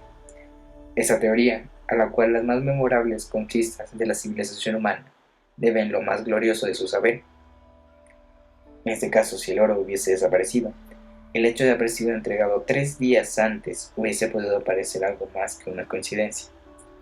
Corroboraría la idea de un móvil, pero dadas las circunstancias reales en que nos hallamos, si hemos de suponer que el oro ha sido el móvil de hecho, también debemos de imaginar que quien lo ha cometido ha sido tan vacilante y tan idiota que ha abandonado al mismo tiempo el oro y el móvil. Fijaos bien en nuestro pensamiento los puntos sobre los cuales yo he llamado su atención: la voz singular, la insólita agilidad y la sorprendente falta de motivación de un crimen, de una atrocidad tan singular como este. Examinaremos por sí misma esta carnicería. Nos encontramos con una mujer estrangulada con las manos y embutida cabeza abajo en una chimenea. Normalmente, los criminales no emplean semejante procedimiento de asesinato. En el violento modo de introducir el cuerpo en la chimenea, habrá usted de admitir que hay algo excesivamente outré, algo que está en desacuerdo con nuestra idea corriente con respecto a los actos humanos, aun cuando supongamos que los autores de estos crímenes sean los seres más depravados. Por otra parte, ¿piensa usted cuán enorme debe haber sido la fuerza que logró introducir tan violentamente el cuerpo hacia arriba en una abertura como aquella? Por cuanto los esfuerzos unidos de varias personas apenas si lograron sacarlo hacia abajo. Fijemos ahora nuestra atención en otros indicios que ponen de manifiesto este vigor maravilloso. Había en el hogar unos gruesos mechones de cabello grises humanos. Habían sido arrancados de raíz.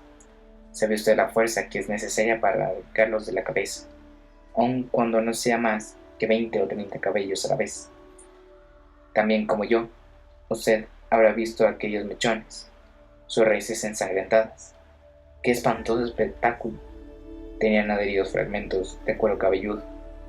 Seguro, prueba de la gran fuerza necesaria para arrancar 1.000.000 de cabellos a la vez. La garganta de la anciana no solo estaba cortada, sino que tenía la cabeza completamente separada del tronco, y el instrumento para esta operación fue muy sencillo: navaja barbera. Le ruego que se fije también en la brutal ferocidad del acto. Es necesario hablar de las magulladuras que aparecieron en el cuerpo de Madame L'Espanaye. Monsieur Dumas y su honorable colega, Monsieur Etienne, han declarado que fueron producidas por un instrumento romo. En ellos, estos caballeros están en lo cierto. El instrumento ha sido, sin duda alguna, el pavimento de piedra del patio sobre el que la víctima ha caído desde la ventana situada sobre el lecho. Por muy sencilla que parezca ahora esta idea, escapó a la policía, por la misma razón que le impidió notar la anchura de los postigos, porque, dadas las circunstancias de sus clavos, su percepción era contraria a la idea de que las ventanas hubiesen podido ser abiertas. Si ahora, como añadidura a todo esto, ha reflexionado usted bien acerca del extraño desorden de la habitación, hemos llegado hoy al punto de poder combinar las ideas de agilidad maravillosa, fuerza sobrehumana, ferocidad bestial, carnicería sin motivo, una Ghostekiel en lo horrible, extraña, en absoluta la humanidad, y una voz extranjera por su acento, para los oídos de hombres de distintas naciones, y desprovista de todo silbeo que pudiera advertirse distinta e ininteligiblemente. ¿Qué se deduce de todo aquello? ¿Cuál es la impresión que ha producido en su imaginación? Al hacerme Dupin esa pregunta sentí un escalofrío. Un loco ha cometido ese crimen, dije. Algún lunático furioso que se habrá escapado de alguna maison de santé vecina. En algunos aspectos, me contestó, su idea no es desacertada, pero hasta en sus más feroces paroxismos, las voces de los locos no se parecen nunca a esa voz particular, oída desde la escalera. Los locos pertenecen a una nación cualquiera, y su lenguaje, aunque incoherente en sus palabras, siempre es coherente en su articulación. Por otra parte, el cabello de un loco no se parece al que yo tengo en la mano. Dedos rígidamente crispados de Madame L'Espanaye, he desenredado este pequeño mechón. ¿Qué puede usted deducir de esto? Dupin, exclamé completamente desalentado. Este cabello es muy raro, no es cabello humano. Yo no he dicho que lo fuera, me contestó, pero antes de decidir con respecto a este punto, le ruego que examine este pequeño dibujo que he trazado en un papel.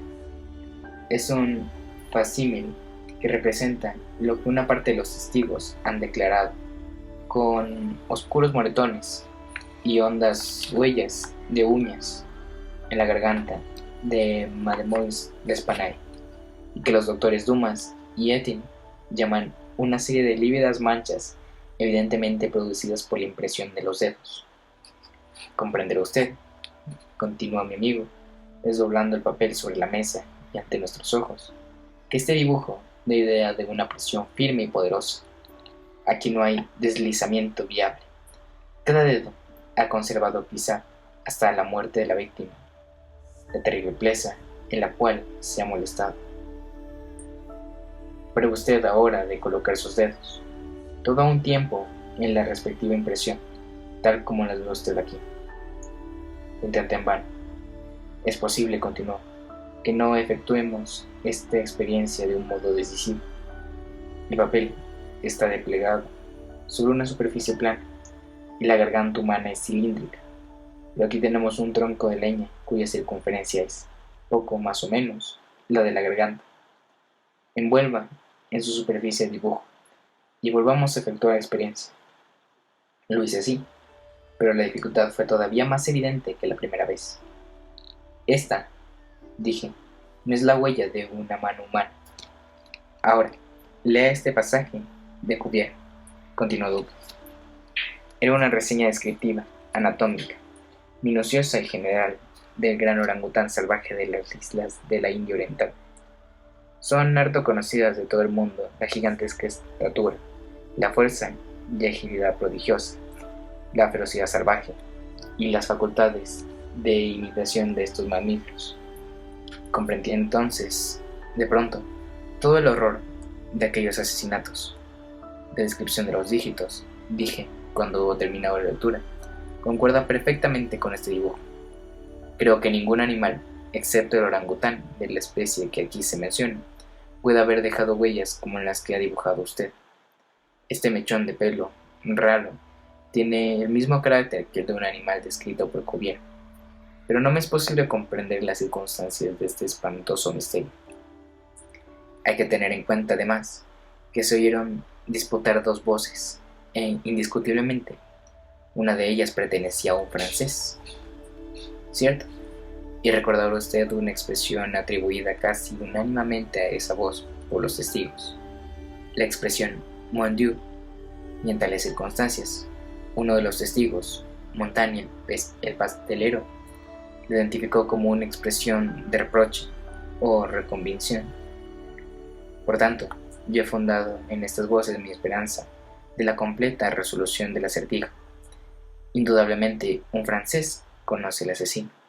Es posible, y en realidad, más que posible, probable, que sea él inocente de toda participación en los hechos sangrientos que han ocurrido. El orangután puede haberse escapado y puede haber seguido su rastro hasta la habitación, pero dadas las agitadas circunstancias que se sucedieron, pudo no haber logrado capturarle de nuevo. El animal todavía anda suelto. No es mi propósito continuar estas conjeturas, y las calificó así porque no tuvo derecho a llamarlas de otro modo, ya que los atisbos de reflexión en que se fundan apenas alcanzan la suficiente base para ser apreciables, incluso para mi propio intelecto. Y además, porque no me es posible hacerlas inteligibles para la comprensión de otras personas. Llamémoslas, pues, conjeturas, y considerémoslas así. Si, como yo supongo, el francés a que me refiero es inocente de tal atrocidad, este anuncio que a nuestro regreso dejé en las oficinas de Le Monde, un periódico consagrado a intereses marítimos y muy buscado por los marineros, no los traerá a casa. Me entrego el periódico y leí: capturado. En el Bois de Boulogne se ha encontrado a primeras horas de la mañana de las corrientes, la mañana del crimen, un enorme orangután de la especie de Borneo. Su propietario, que sabe es un marino perteneciente a la tripulación de un navío maltés, podrá recuperar el animal, previa su identificación, pagando algunos pequeños gastos ocasionados por su captura y su manutención. Dirigirse al número de la Rue Faubourg Saint-Germain, Autosmail.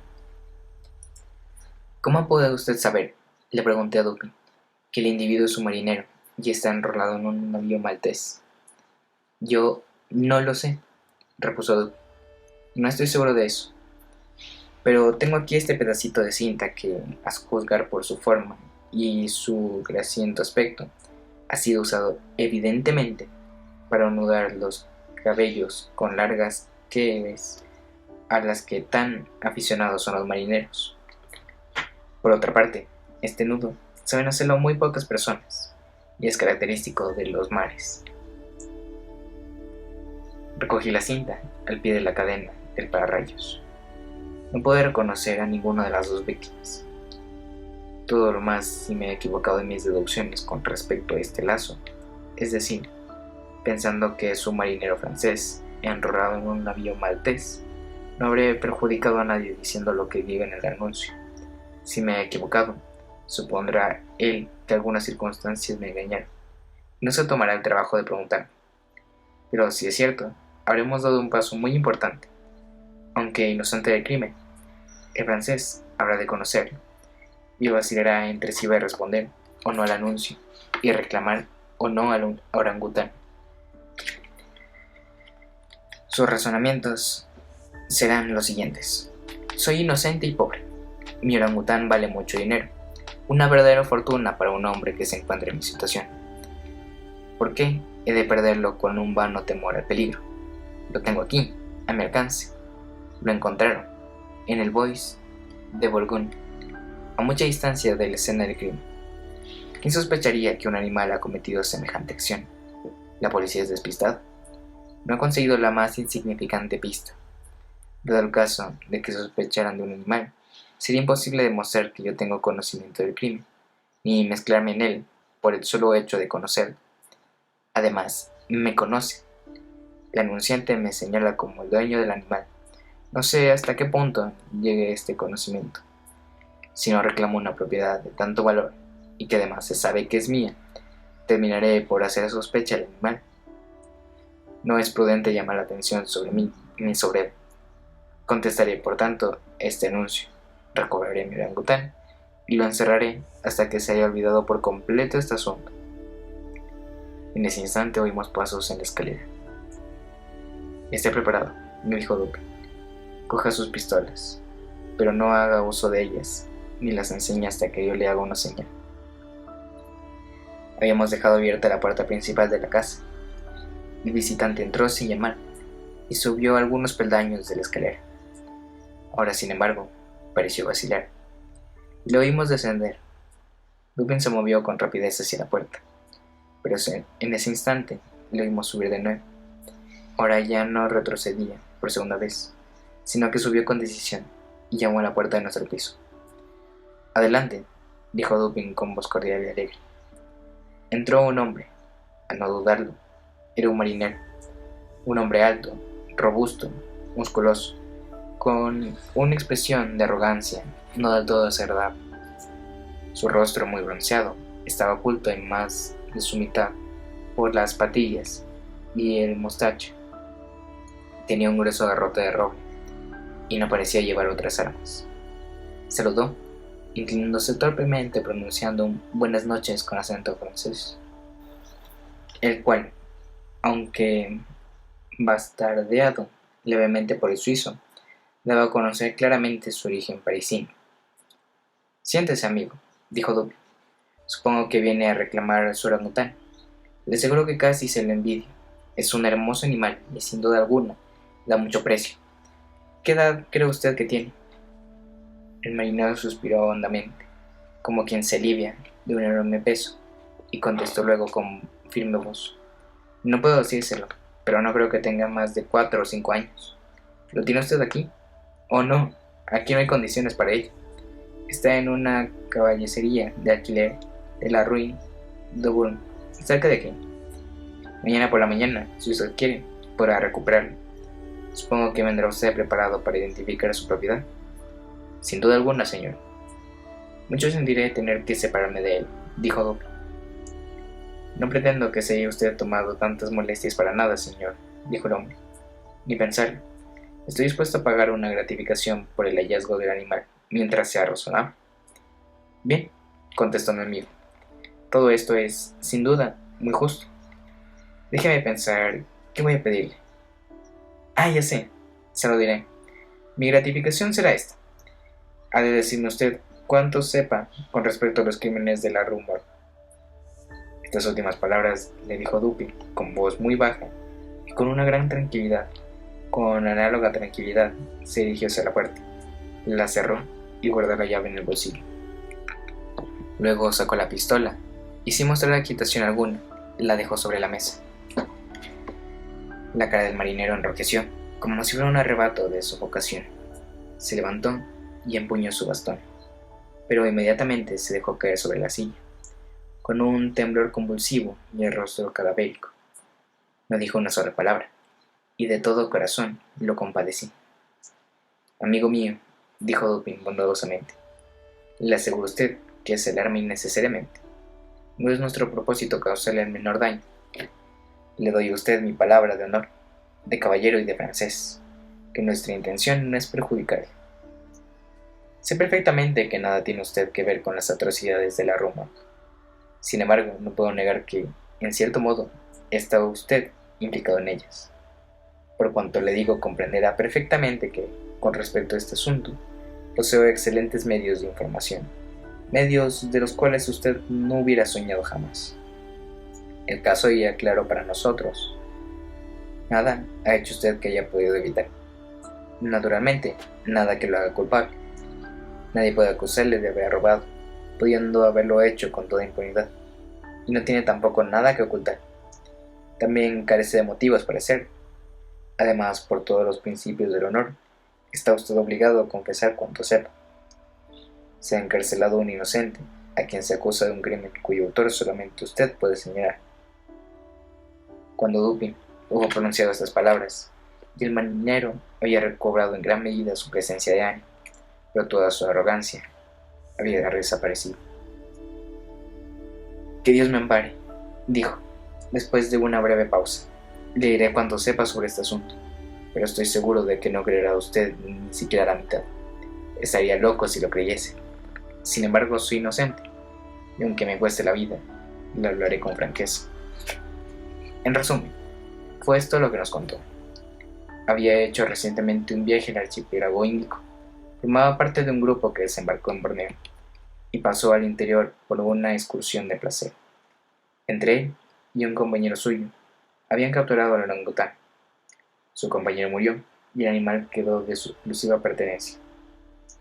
Después de muchas molestias producidas por la intrafable ferocidad del cautivo durante el viaje de regreso, consiguió por fin alojarlo en su misma casa, en París, donde, para no atraer sobre él la insoportable curiosidad de los vecinos, lo recluyó cuidadosamente, con objeto de que curase de una herida que se había producido en un pie con una astilla, a bordo del buque. Su proyecto final era venderlo. Una noche, o mejor dicho, una mañana, la del crimen, al volver de una francachela con algunos marineros, encontró al animal en su alcoba. Se había escapado de Puerto Contigo, donde él creía tenerlo seguramente encerrado. Estaba seguro ante un espejo con una navaja de afeitar en la mano, todo enjabonado, intentando afeitarse, cosa que probablemente había visto hacer a su amo a través del ojo de la cerradura. Aterrado, viendo tan peligrosa arma en manos de un animal tan feroz y sabiéndole muy capaz de hacer uso de ella, el hombre no supo qué hacer durante unos segundos. Con frecuencia, había conseguido dominar al animal en sus excesos más furiosos utilizando un látigo, y recurrió a él también en aquella ocasión. Pero al ver el látigo, el orangután saltó de repente por la puerta de la habitación, echó a correr escalera abajo, viendo una ventana desgraciadamente abierta, salió a la calle. El francés desesperado echó a correr tras él. El mono, con la navaja aún en la mano, se paraba de vez en cuando, se volvía y le hacía muecas, hasta que el hombre llegaba cerca de él. Entonces escapaba de nuevo. La persecución duró así un buen rato. Las calles estaban completamente tranquilas, porque serían las 3 de la madrugada. Al descender por un pasaje situado detrás de la Roma, la atención del fugitivo fue atraída por una luz procedente de la ventana abierta de la habitación de Madame L'Espanaye, de la cuarta planta de la casa. Se precipitó hacia la casa, y al ver la varilla del pararrayos, trepó con inconcebible agilidad por ella. Se agarró al postigo, que estaba abierto de par en par hasta la pared, y apoyándose en este, se lanzó sobre la cabecera de la cama. Todo el espectáculo duró apenas un minuto. El orangután Al entrar en la habitación, había rechazado contra la pared del postigo, que de nuevo quedó abierto. El marinero a todo esto se sentía tranquilo y preocupado al mismo tiempo. Tenía grandes esperanzas de capturar ahora al animal, que podría escapar difícilmente de la trampa donde se había aventurado, de no ser que lo hiciera por la barrilla, donde él podría interceptarle cuando descendiese. Por otra parte, le inquietaba mucho lo que podría ocurrir en el interior de la casa, y esta última reflexión le decidió seguir persiguiéndolo al fugitivo. Para un marinero no es difícil trepar por una varilla de rayos, pero una vez hubo llegado a la altura de la ventana, que estaba muy alejada a su izquierda, se vio en la imposibilidad de alcanzarla. Lo más que pudo hacer fue dirigir una rápida ojeada al interior de la habitación. Lo que vio le sobrecogió de tal modo de terror que estuvo a punto de caer. Fue entonces cuando se oyeron los terribles gritos que despertaron en el silencio de la noche al vecindario de la Rue Morgue. Madame L'Espanaye y su hija, vestidas con unos camisones de dormir, estaban, según parece, arreglando algunos papeles en el cofre de hierro ya mencionado, que habían sido llevados al centro de la habitación. Estaba abierto y esparcido su contenido por el suelo. Sin duda las víctimas se hallaban de espaldas a la ventana, y a juzgar por el tiempo que transcurrió entre la llegada del animal y los gritos, es probable que no se dieran cuenta inmediatamente de su presencia. El golpe del postigo debió de haber sido atribuido al viento. Cuando el marinero corrió al interior, el terrible animal había aislado a Madame L'Espanaye con los cabellos, que en aquel instante tenía sueltos por estar peinándose, y movía la navaja ante su rostro, imitando los ademanes de un barbero. La hija yacía postrada inmóvil en el suelo. Los gritos y esfuerzos de la anciana, durante los cuales le fueron arrancados los mechones de su cabeza, tuvieron el efecto de cambiar los probables propósitos pacíficos del orangután, y le encolerizaron con un decidido movimiento de su fuerte brazo. Le separó casi la cabeza del tronco. A la vista de la sangre, su ira se convirtió en frenesí. Con los dientes apretados y despidiendo llamas por los ojos, se lanzó sobre el cuerpo de la hija y clavó su terrible garra en su garganta, sin soltarla hasta que expiró. Sus extraviadas y feroces miradas se fijaron entonces en la cabecera de la cama, sobre la cual la cara de su amo, paralizada por el horror, apenas se distinguía en la oscuridad. La furia de la bestia, que recordaba todavía el temido látigo, se convirtió instantáneamente en miedo. Comprendió que lo que había hecho le hacía acreedor de un castigo. Pareció deseoso de ocultar su sangrienta acción.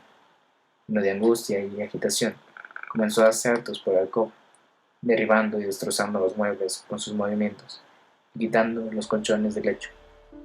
Por fin, se apoderó del cadáver de la joven, y a empujones lo embutió en la chimenea en la posición en que fue encontrado. Después se lanzó sobre el del anciano, que de inmediato precipitó de cabeza por la ventana.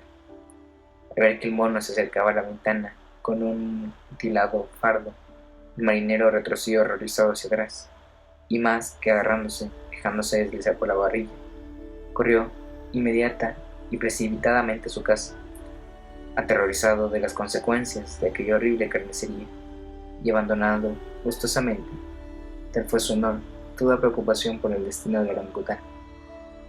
Así pues, las voces oídas por la gente que subía las escaleras fueron sus exclamaciones de horror y espanto del francés, mezclándose con los diabólicos charloteos del animal.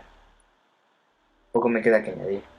Además del amanecer, debió de huir el orangután de la alcoba utilizando la varilla del pararrayos. Debió haber cerrado maquinalmente la ventana al pasar por ella. También más tarde fue capturado por su mismo dueño, quien lo vendió por una fuerte suma al jardín de Esplans. Después de haber contado cuanto sabíamos, añadiendo algunos conocimientos por parte de Dupin, en el bureau del prefecto de la policía en Le Bon, fue puesto inmediatamente en libertad. El funcionario fue muy inclinado que estuviera a favor de mi amigo. No podía disimular de modo alguno su mal humor, viendo el giro que el asunto había tomado, y se permitió unas frases sarcásticas con respecto a la oportunidad de las personas, que se mezclaban en las funciones que a él le correspondían. Déjele que diga lo que quiera, me dijo Godofredo, pero no creyó oportuno contestar. Déjele que hable. Así aligerará su conciencia. Por lo que a mí respecta, estoy satisfecho de haber vencido en su propio terreno. No obstante, haber aceptado la solución de este misterio no es tan extraño como él supone, porque realmente nuestro amigo, el prefecto, es lo suficientemente agudo para pensar sobre ello con profundidad. Pero su sabiduría carece de base. Todo él es cabeza, pero sin cuerpo, como las pinturas de las diosas Laverna, o mejor dicho, todo cabeza y espalda, como un bacalao. Sin embargo, es una buena persona. Le aprecio particularmente por cierta forma maestra de gazmoñería, a la cual debe su reputación de hombre de talento. Me refiero a su forma de nier sequistes et d'expler sequis nespas. Este ha sido el final del capítulo. El siguiente es el misterio de Marie Roget. Y tengo el pequeño problema de que se me dañaron los otros audífonos. Entonces, en estos el micrófono es de peor calidad, pero espero que funcione lo suficientemente bien para el audiolibro. Muchas gracias.